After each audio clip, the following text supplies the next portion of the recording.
Some mornings you just ain't going very soon, right? All right. I think I have everything here. Got my sign. Got my coffee. Got my tablet.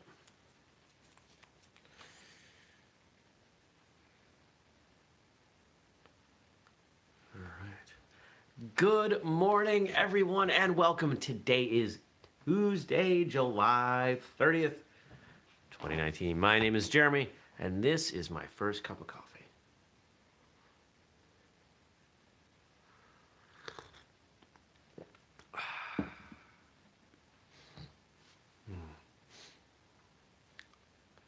I think there are a few moments that consistently live up to the anticipation. Like the first sip of a cup of coffee. Like your first sip of your first cup for the day. It's pretty great.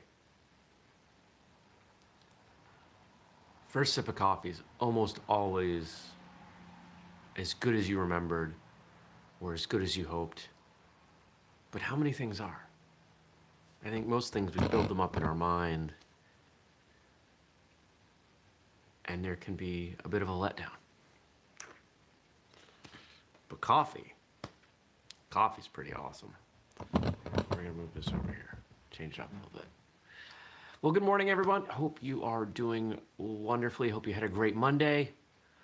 I had an immensely productive Monday. Hi, Casper. Got a lot done. A surprising amount done. I am, knock on wood, at least when I shut down for the evening, I was caught up on email. All the emails that needed to be dealt with were dealt with. There's a new t-shirt in the store.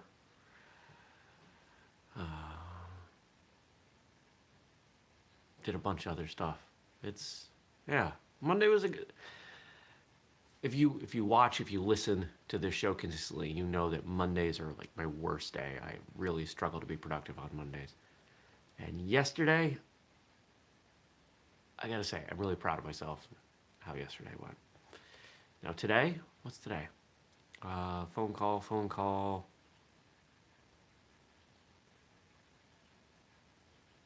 There's an interview this afternoon for the show.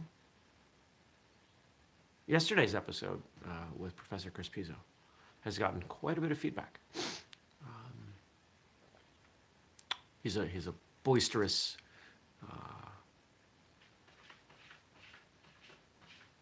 it's not really the word I'm looking for. He's a big personality, and that doesn't always sit well with people. Some people do not like big personalities, but the vast majority of feedback I've received on yesterday's episode was positive, overwhelmingly positive. People really enjoyed the conversation, and I like him. I think he's a good dude, and we might talk about doing something together, so that'll be fun.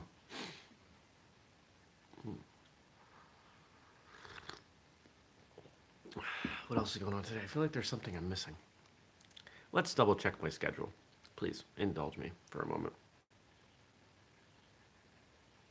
Calendar. Phone call. Got 3 phone calls stacked up.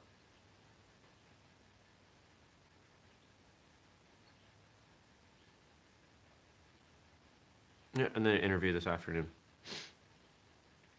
And then dinner with some friends this evening. Cool. All right. So, questions. I got some questions. Let's answer some questions. Okay.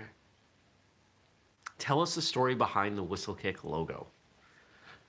Now there are 2 stories I can give you here. I can give you one that sounds really fancy and really well, I can tell you a story, or I can tell you the truth, because I'll be perfectly honest. There's no real story here. Where's the closest thing? Hold on. I'm gonna get a prop.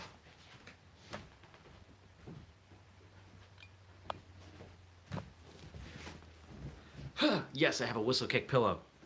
Also available in the Whistlekick store. I gotta try stuff out. I gotta see what's going on with these things. Okay. Um, so the logo. If you're not familiar with the logo, a lot of people look at the logo and they see a lot of different things in it, and they, the majority of them see a W in there, which that's a really weird W, but you could call it a W. Instead, I started from what our logo needed to be. You know, from day one, I knew we would be putting this logo on shirts and things. And I wanted a logo that would work well for that. So I took a look at other apparel companies. See, I don't see our business role models as other martial arts product companies. Our role models are Nike and Under Armour. And if you look at what they do,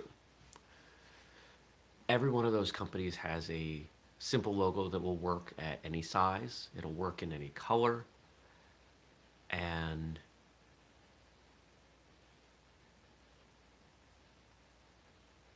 Nike, we associate a meaning with it because it's been around for so long. Under Armour, yeah, you can see the U and the A in there. But take something like Reebok, or take something like Asics. You know, most shoe companies,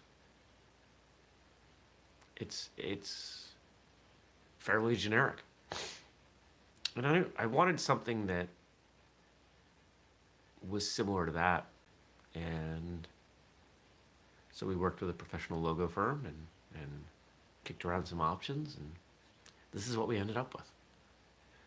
Now, of course, you can shoehorn a lot of meaning into it. You could say that, you know, it's two people kicking back to back, or it's a W. There are a lot of things. There are even companies that are using very similar logos. Not in the martial arts or even the sporting goods world. But it's our logo, you know, and the longer we exist and the more we do, the more that logo will be ours, and people will associate that symbol with what we do in the way that we want them to. You know,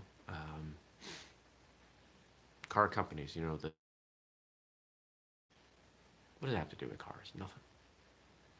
A good logo doesn't necessarily have direct meaning. So that's the real story. See, I'm willing to share this stuff on First Cup because not as many people watch it.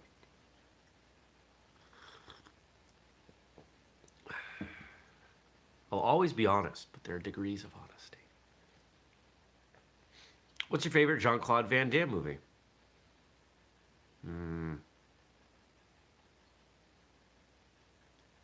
Is it The Quest? Is it Kickboxer?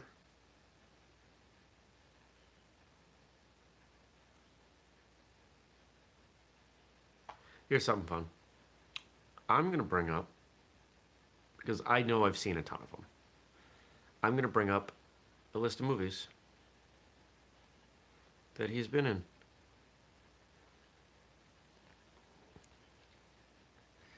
Filmography.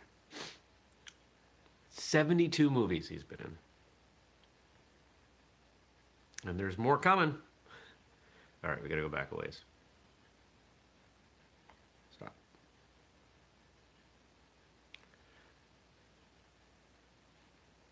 Wow. In 1984, he played a character credited as Gay Karate Man.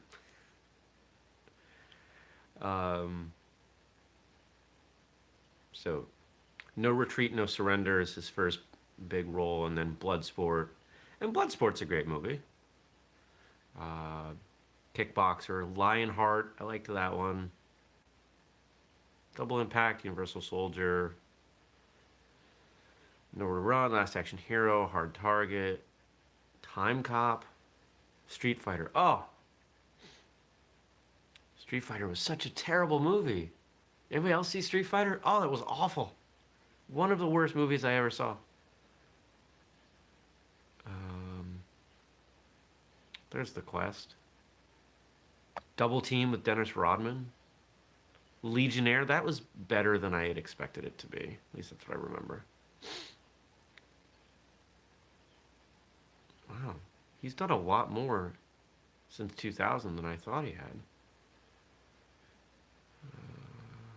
What else we got? Another Universal Soldier in 09.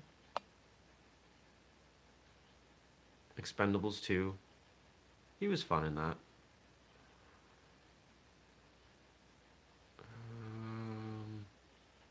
Kickboxer Vengeance. I saw that. That was okay. Better than I expected.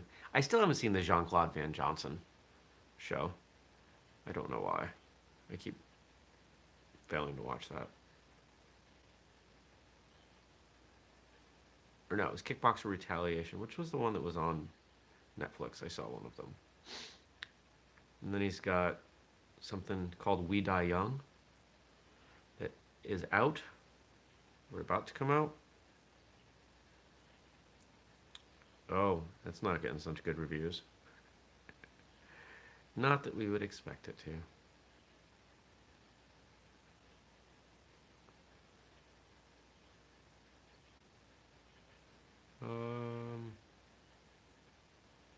It actually... yeah, it's out. Okay.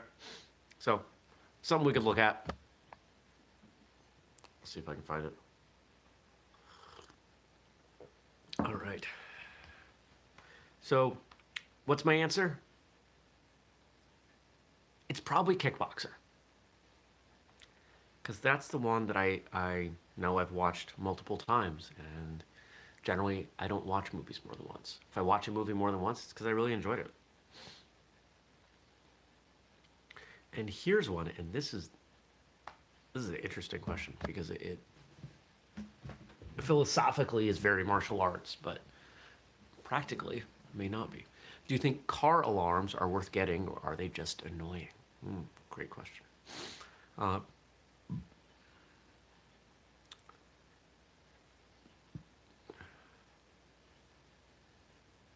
Let's start by talking about like a home alarm. Do I have alarms? Yes, I do. I have alarms, I have cameras. Why? Because the time in which it would take someone to take action is much shorter than the time it would take for someone to notice and call the police and them to get here.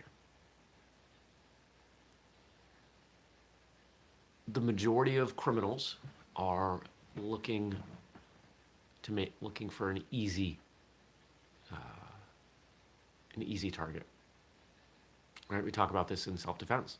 If you're walking down the street, don't hunch over, don't look down, don't have your backpack slung over one shoulder, don't carry your wallet in your hand. I mean, dumb stuff like that. Don't do these things. You're trying to present this air of being confident and a more difficult target. You could apply that same logic to a car.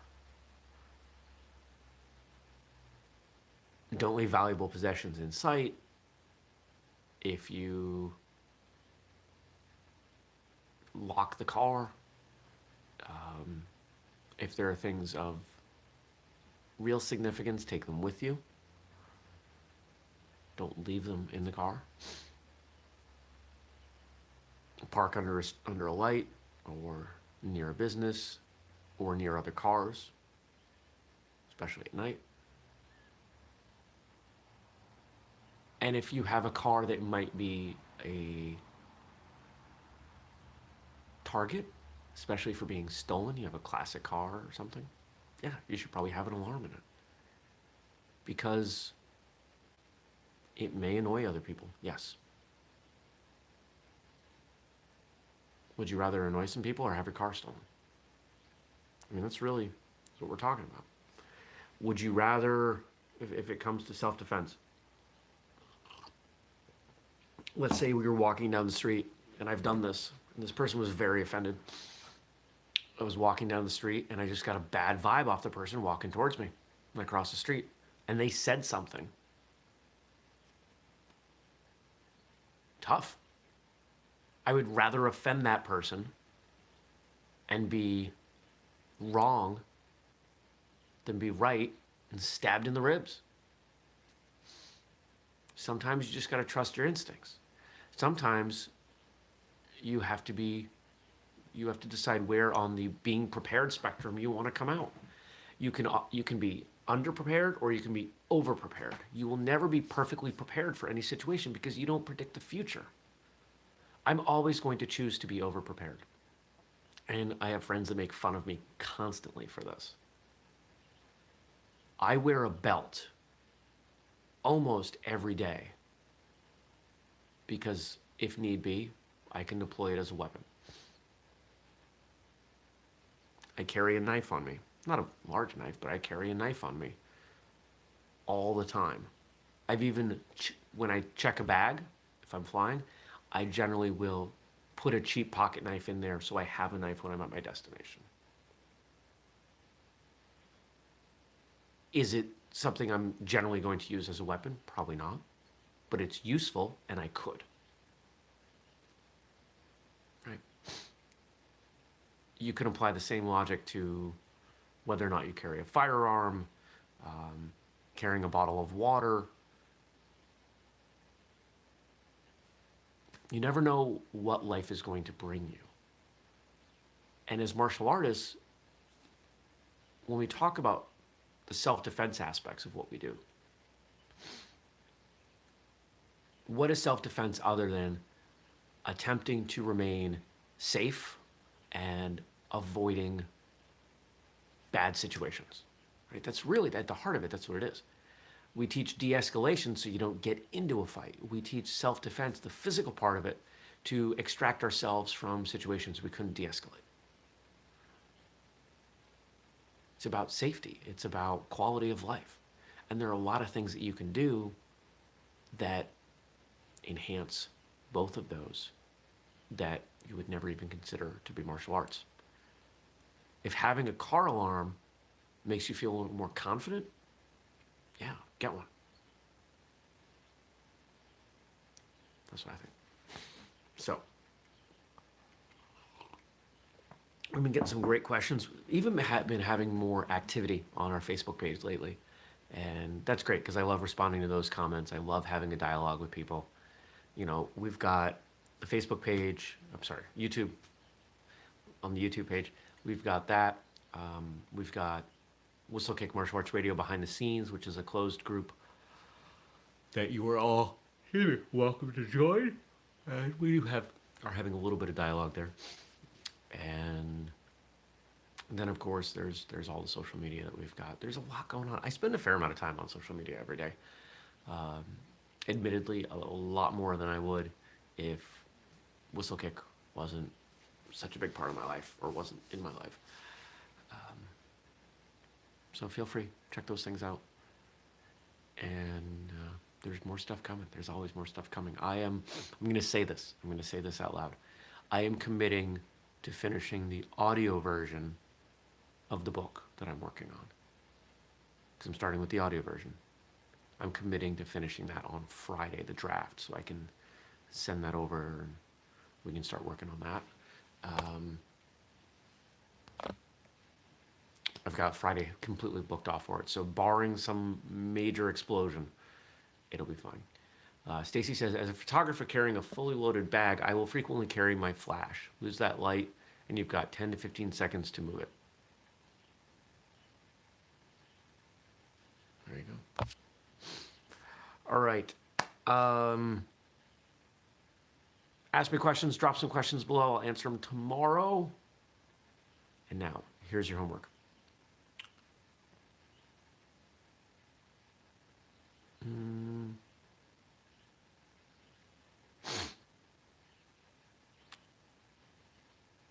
Let's talk about Van Damme. So, for a lot of people, Jean Claude Van Damme was the first martial arts actor that they saw, and that's why they liked him. He had some skill. He was flexible.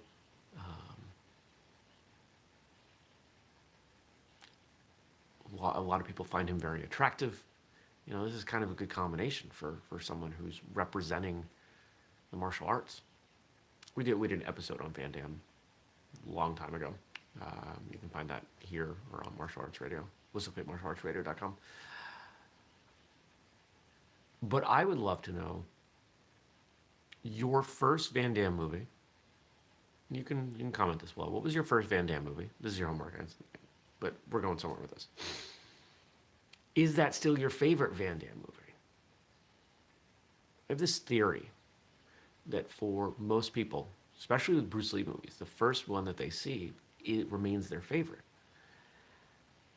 And I think that that happens with others too. I think other iconic works of an actor that you like, the first one remains the one that you like the most. So help me test my theory. What was your first Van Damme movie? What it remains your favorite Van Damme movie? And I'd like you to consider yourself, not just for Van Damme, but just for life in general. Do you define the representative, the example work of someone, be it a musician or an actor, by your first exposure to them? A huge percentage of musicians are said to have had their best work in their first album. And I think this is why. So I'd like you to consider that. And then let's maybe have a little bit of conversation below with the Van Damme part. So thank you so much. I hope you have an absolutely stupendous day. And I will see you back here tomorrow for First Cup. Peace.